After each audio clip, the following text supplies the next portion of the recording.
Hello everyone welcome to my blog. ମୁଁ କହିଥିଲି ନା ଆଗରୁ ଘର ଭିତର ଭିଡ଼ିଓଟା ଆଉ ଗୋଟେ ଭିଡ଼ିଓରେ ଆସିବ ବୋଲି। ଆଜି ଆସିଗଲା ସେଇ ଦିନଟି। ମାନେ ସେଇ ଭିଡ଼ିଓଟି ଆସିଲା ଆଉ। ଦେଖନ୍ତୁ ଶତପଥୀ ବାବୁ ପଶିଗଲେ ଘର ଭିତରକୁ। ଏ ମାଉସୀ ଜଣକ ତାଙ୍କ ସହିତ ଟିକେ କଥା ହେଲେ। ଏ ମାଉସୀ କହିଲେ, "ମା ମୁଁ ମାସେ ହେଲା କାମକୁ ଆସୁନଥିଲି।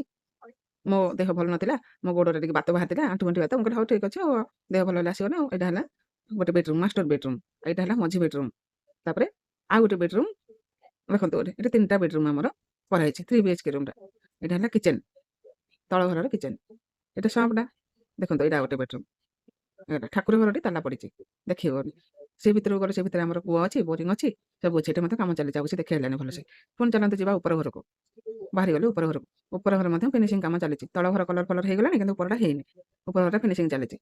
ଏ ମାଉସୀ ଜଣକ କିଚେନ୍‌ରେ କଣ ତାଙ୍କର କାମ କରୁଛନ୍ତି ଆଉ। କଣ କାମ ଚାଲିଛି, ସେ ତାଙ୍କର କଣ କାମ କରୁଛନ୍ତି। ଏଇଟା ହେଲା ଫାର୍ଷ୍ଟ ବେଡରୁମ୍, ମାଷ୍ଟର ବେଡରୁମ୍। ଇଏ ହେଲା ଠାକୁର ଘର।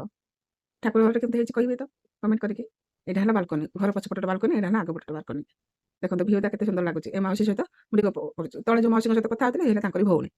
ତାଙ୍କ ସହିତ ଟିକେ କଥା ହଉଥିଲି। କହିଲେ କାମ କେମିତି କଣ ଚାଲିଛି, କଣ ଚାଲିଛି? ହଁ ମା ଭଲ କାମ ଚାଲିଛି ଏମିତି ସବୁ କହିଲେ। ଛାତ ଉପରେ ଟିକେ ମପାମପି ଚାଲିଛି ଆସିଲା ବେଳକୁ ଗୁପଚୁପ